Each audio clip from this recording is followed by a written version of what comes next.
Hey guys, and welcome to this week's program. So today for Kids SRP, we are actually going to be working on making DIY catapults.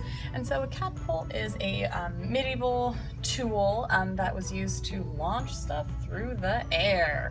So that's what we're going to be doing today. We're going to make miniature ones. And if you guys came to pick up your kits from the library, awesome.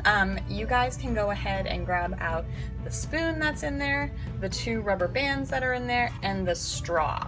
So those are some things that you're going to be needing today. Also, some things you're going to need today are a glue gun, a pencil, some scissors. If you guys have an X-Acto knife, that's going to be useful. If you guys don't, that's okay. You can use scissors and a pencil for that. But if you have one, go ahead and use it. It's a great tool. Also, if you guys have one of these, that is a crochet hook. Crochet hooks are going to be super useful when we are attaching our rubber bands to our catapult. If you guys don't have one, don't worry. You can also use tweezers. And you guys probably have tweezers somewhere in the house. So this is going to be a great program for adults to maybe help supervise with, because we are going to be using some sharp things. And then the last thing that we're going to need is a box. So I would recommend using some kind of food packaging box, something with that thin cardboard. So this one is a graham cracker box. If you guys wanted to use a cereal box, you guys could do that. Basically, again, just you want to use that thin cardboard, because we are going to be needing to manipulate this stuff and cut it. So cutting this thin cardboard is much easier than like a shoebox. So the first thing we need to do is we need to cut out the front of whatever your box is. So it's going to be nice and flat, just one flat piece. Just to give you guys an idea of the size of box I'm working with, this is going to be about 1 foot 3 inches tall, and that's from the very top of it to the very bottom of it. That does include, you know, these side pieces. And go ahead and cut that piece out, but hold on to the scraps from the rest of your box, because we're going to need to use those scraps today as well. So once you have that nice flat piece, you're just going to take it and you are going to just fold it in half. There we go. This might take a little muscle. Okay. And so now that it's folded in half, this top part is like a seam, so this piece is still one whole piece. The next thing you're going to do is, if your box does have these flaps on it, you can just actually use those to make your base by just folding them together, taking a hot glue gun and just gluing it along the seam there. And then that way it will actually hold and you can stand it up straight. So when you do that, once this bottom bit is dry, if you don't have flaps, you can just go ahead and cut a piece from the scrap piece of box. So that way it just makes a nice flat bottom, and you would just have to glue along the 2 seams there. So once you have it glued, you will notice that there are 2 holes in our catapult box. And so you're going to take, again, some of that scrap piece of box. You're going to cut out 2 pieces, 1 for each side. And then before you actually glue those pieces onto the side, you're going to need to make 2 holes in them. So I'm going to show you guys one that I already made. So you see how there's a hole in the top and a hole towards the bottom? You're going to make those on both sides. And you see this mistake hole that's kind of in the middle? That is because I did not measure it out beforehand. So go ahead and measure, and it doesn't have to be exact, just a little bit from the top of your box, whatever that might be, is going to be the first hole. And then just about that same distance from the bottom is going to be your second hole. And by doing this before you glue it onto your catapult, that just helps make it easier to actually make sure that the holes are in the exact same place. And if they're not in the exact same place, don't stress, your catapult will still definitely work. Just the more aligned it is, the better it's going to function. So once you have your sides glued on, and you can do that as soon as you're done making those holes, just glue along the seams on front and back. So now it kind of looks like a little tower almost. And you need to cut a sort of, it's not exactly a square, but you're going to cut into this middle part of the box. So you'll notice that on one side, the cut is pretty shallow, not even a full inch down. On the other side, the cut goes pretty far, about halfway down the box. So what that does is it allows our lever to actually pull down and then launch forward, but it gives it a stopping point. So that is why this cut has to be kind of uneven. So go ahead and make that cut, giving just a little cut on one side and a deep cut on the other, about halfway down your catapult, whatever that looks like. And now we are going to move along to actually getting our catapult, our lever of our catapult set up. So you're going to need your spoon, you're going to need your smaller rubber band, and you're going to need your straw. So I'm going to give you guys a little word of advice on this. So in order for your spoon to really hold in place, your rubber band is going to need to be tight, because if it's loose, then that means that our spoon is not going to have as much resistance, so it's not going to fly as far. So if you guys are having, if you guys build, once it's all built, your catapult is not flying very far, try making some adjustments with this bottom rubber band to try to solve the problem, just in case you run into that.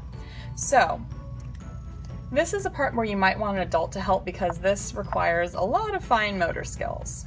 So go ahead and hold your spoon perpendicular to your straw, which means that it's coming across it. But rather than being like right in the middle like a T, you want it to slide down towards the bottom of the straw. So your adult, it'd probably be like about the first part of their thumb length. Also, it makes it easy to hold on to.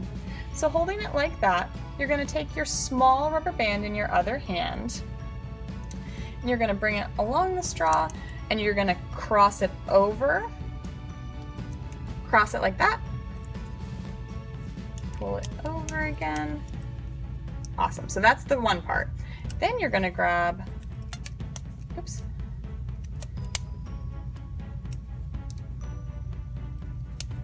the other part, and you're going to again cross it, bring it along the edge, and our spoon is attached. So it makes kind of an X along the bottom of the spoon and some lines at the on the top of the spoon. Again, if you guys would like to make it nice and tight, you're just going to repeat that motion a couple of times by wrapping the rubber band around the end, and so it's nice and tight. My rubber band just broke, so I'm going to have to get a new one. So my rubber band broke, so I got a new one, and I've wrapped it so it's nice and tight. It is not going anywhere. So you want it to be kind of like a foosball figure, so you know how those are really tight, they don't wiggle around on the rod that they sit on. That's how you want your spoon to be. So you're just going to wrap your rubber band pretty tight. You're going to move your spoon to in the middle just to test it out, to make sure it doesn't wiggle.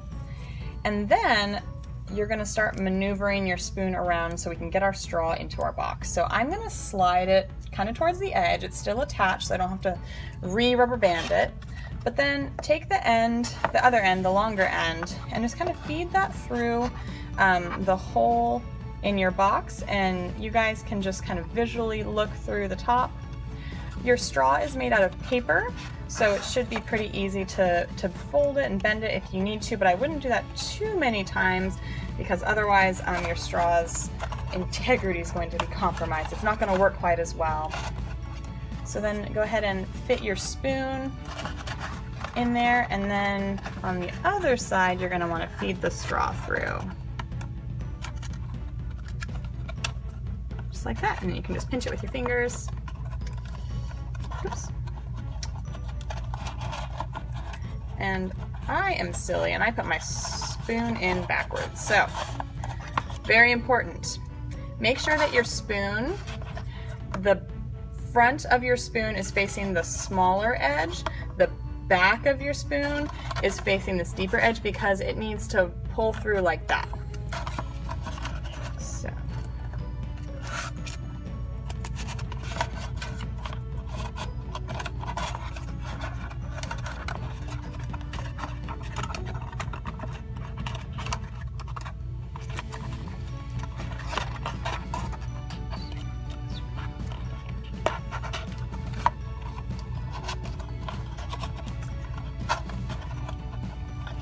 All right, you guys. So once your straw is in its position, you can adjust your spoon a little bit because you don't want the bottom of the spoon scraping against the floor of your catapult. And just to give it some little test, you can go ahead and spin the side of the straw, again, kind of like a foosball table, and just make sure that it doesn't hit any resistance at the bottom of the catapult by scraping along the bottom. If it does, just scooch the spoon up a little bit and then you'll be good to go for the next step. So for the next step, you're going to need your bigger rubber band. You are going to need to grab your spare bits of cardboard and just go ahead and cut just 2 small rectangles. They only need to be big enough to serve as a peg because when we're going to feed the rubber band through our catapult, something needs to hold it on the outside. So that's where this peg comes in. You're going to need 2 of them. This is also a really good moment to grab your crochet hook or tweezers, whatever you guys have in the house. And then go ahead and take your larger rubber band and using the top hole that you guys made, you're just gonna feed the rubber band through and grab your crochet hook for this one and just kind of pull it so it makes a little loop on the outside. And then you can stick one of your pegs through the side, just like that. And then you can pull it tight. There we go. Now it's being held in place.